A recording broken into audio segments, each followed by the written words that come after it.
fifth grade. We are back for another week all about cliffhangers and grit. And today is our last day talking about Joseph. So we're in for a real treat. Before we get to that, we're going to stand up to our feet and worship together.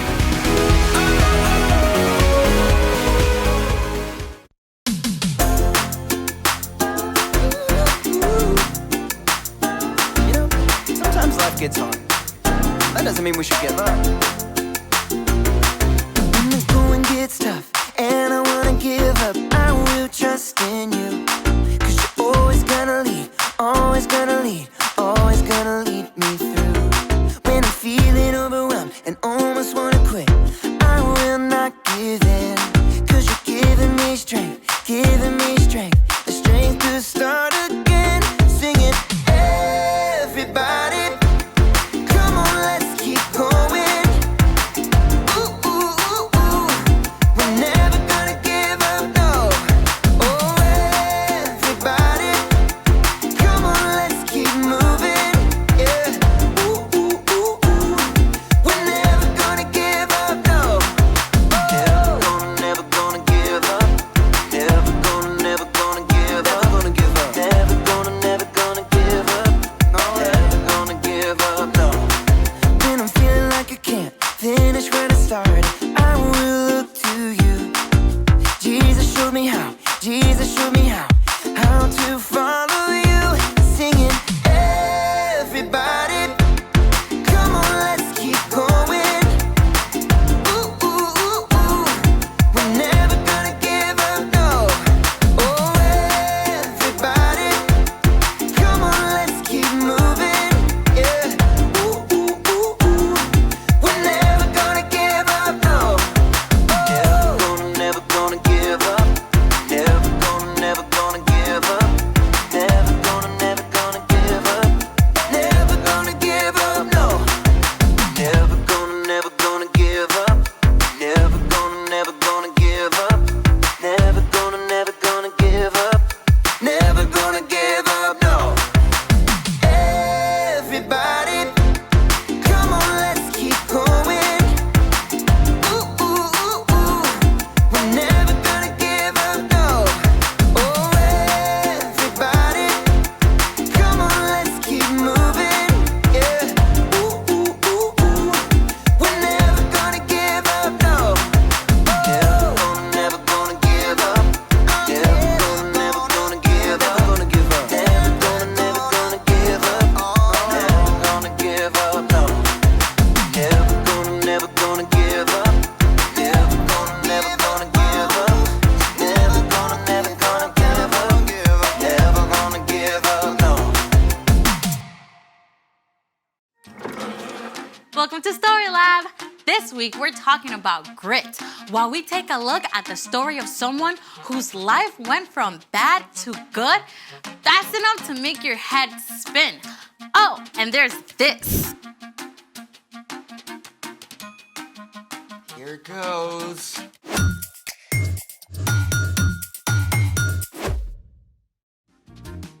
Hey, I'm Amaya, And I'm Zeke. and we're talking about grit, which is refusing to give up when life gets hard. What's under the plates? I don't know, actually.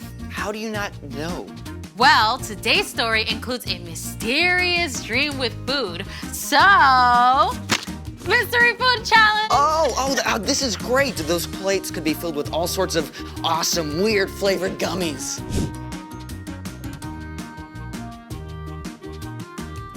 Well, I got my friend to set it up for us. You know what? Why don't you do the honors? Mystery vegetable challenge. The Mystery Vegetable Challenge. Oh, I have a bad feeling about this, all the way from my taste buds down to my stomach. Oh, come on. Vegetables can be tasty. Only with ranch dressing. Oh, do we get ranch? I don't know. Let me see. Okay, it says here that we each pick a dish, then we see who can finish eating whatever vegetable they get. I don't know. Come on, you can totally do this. Grit, remember? Can I cook mine with bacon? Just pick. Fine. Here goes.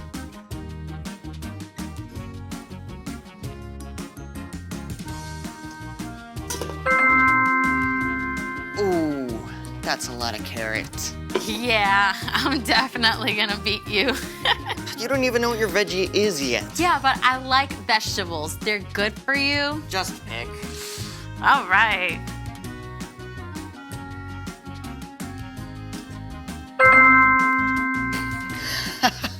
Yum.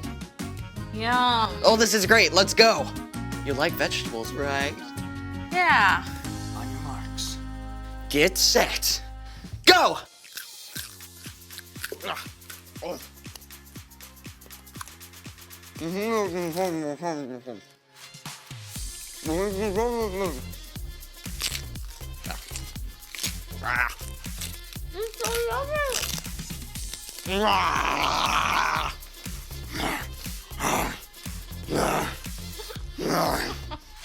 I'm gonna beat you. Oh, I won! I'm the pet master. And I think it's time for...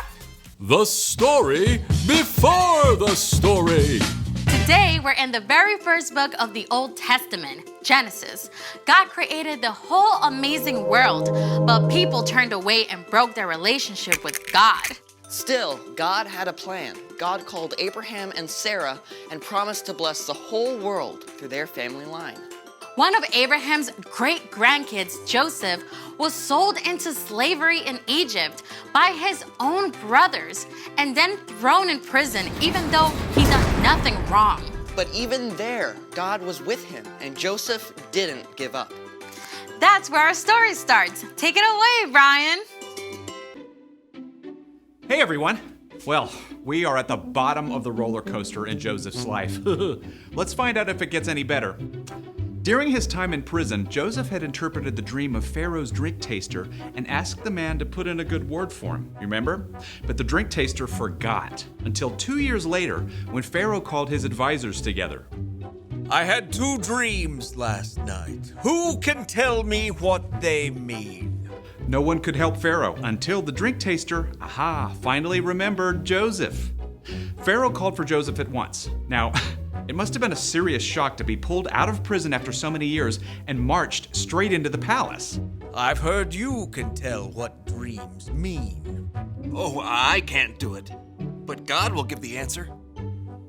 I saw 7 fat cows come out of the river, but then 7 thin, ugly cows came up after and ate the fat cows. After that, I dreamed about 7 full heads of grain on a stem. 7 weak, thin heads grew up after them and swallowed up the 7 good heads. God has shown you what will happen. 7 good years with plenty of food are coming, but then 7 years without enough food will follow. Pharaoh should look for a wise, understanding man to take charge and store some of the food in the good years so there will be food to use later. God has made all this known to you. I'm putting you in charge of the whole land of Egypt. Think about it. It had been years from the time Joseph's brothers sold him until he was taken out of prison. And then, in a single morning, he was made second in command of the whole land of Egypt. Joseph traveled all over Egypt and helped to store up grain during the 7 plentiful years. And when the years of hunger began, Pharaoh sent everyone to Joseph to buy food. Now, the famine spread far beyond Egypt. It even reached into Canaan, where Joseph's father Jacob and Joseph's brothers lived. And they soon became desperate for something to eat. I've heard there's grain in Egypt. Go buy some for us so we won't die. Jacob would not let his youngest son, Benjamin, go. But the older 10 brothers made the long journey to Egypt and came before Joseph. Joseph's brothers bowed down to him, just as Joseph had dreamed about so long before. We've come to buy grain. We're hungry. Joseph recognized them, but they did not know who he was, so Joseph decided to test them. You're spies! No, we were 12 brothers, sons of one man in the land of Canaan. Our youngest brother is now with our father, and one brother is gone. Joseph continued to test his brothers. He ordered them to leave Simeon behind, return home, and come back with Benjamin as proof of their innocence. Joseph had their sacks filled with grain and sent them away. Along the way, the brothers discovered that their money had been returned. When they arrived home, they showed Jacob the grain and told him everything that had happened. We have to take Benjamin back with us. Joseph is gone. Simeon is gone. I won't let you take Benjamin. At first, Jacob refused to let Benjamin go, but soon, all the grain brought from Egypt was gone. Go back. Buy us a little more food. The man warned us we can't return without Benjamin. I promise to keep him safe. All right, but take gifts along. Take twice the money. May God cause this man to show you mercy. Once again, the brothers made the long trek to Egypt, this time with Benjamin. When they arrived, Joseph ordered that the brothers be taken to his own house, where a special meal was prepared. Is your father still living? He is alive and well. When Joseph heard that his father was still alive and saw his younger brother Benjamin, he was so moved, he left the room and wept. Then a short time later, at last, Joseph told his brothers who he was. I am your brother Joseph, the one you sold into Egypt. But don't be angry with yourselves. God sent me ahead of you to save many lives. Then Joseph hugged his brothers and wept. He forgave them. He told them to return to Canaan and bring Jacob and the rest of the families to live in Egypt where they would have enough food, and that's exactly what happened. Joseph's entire family packed up and traveled to Egypt. Joseph finally saw his father Jacob again. The whole family settled in a place called Goshen and had enough to eat through the rest of the famine. The end. That is epic. I mean, Joseph's brothers did something terrible. Yeah, but God flipped it upside down. God made sure that Joseph was in the right place at the right time with the power to save his whole family. Yeah, that's right. Jacob's family actually became the Israelites. And remember, God promised to bless the whole world through them. In fact, hundreds of years later, Jesus was born into Jacob's family line. Through the life and death and resurrection of Jesus, every single one of us can be forgiven. Phew. So, what's our part in the story? Well, Joseph held on through some difficult times, right? But all those hard pieces ended up leading to something amazing. So, we can look at how God worked in Joseph's story and trust that God is at work in our lives too. Oh yeah, absolutely. God is big enough and amazing enough to take something that seems awful and still work out a good ending. Like if you have to move away from your friends. Or maybe you get sick right before a big trip you've been super excited about. God can see the bigger story, even if we can't. God knows how things will be made right in the end. Yeah, we might just have to wait a little longer than we like. You know what? I think you two got it. See you next time. So here's the thing. Hold on, because there's a bigger story, and that can give you grit. You really don't have to finish that. Oh, you bet I am, because the bigger story for this broccoli is sauteed with some bacon.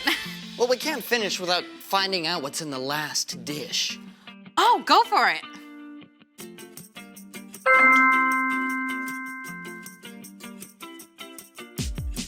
Seriously? Don't worry. I got this.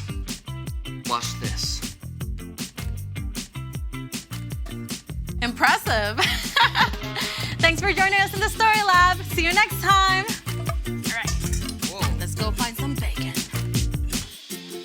Friends, thank you so much for joining us. We will be right back here next week for another worship and Bible story. But don't forget, we are only 3 weeks away from the Boo 7 Halloween Bash, and we cannot wait to wear our costumes in the room. So get your costumes ready, and we will see you right back here next week.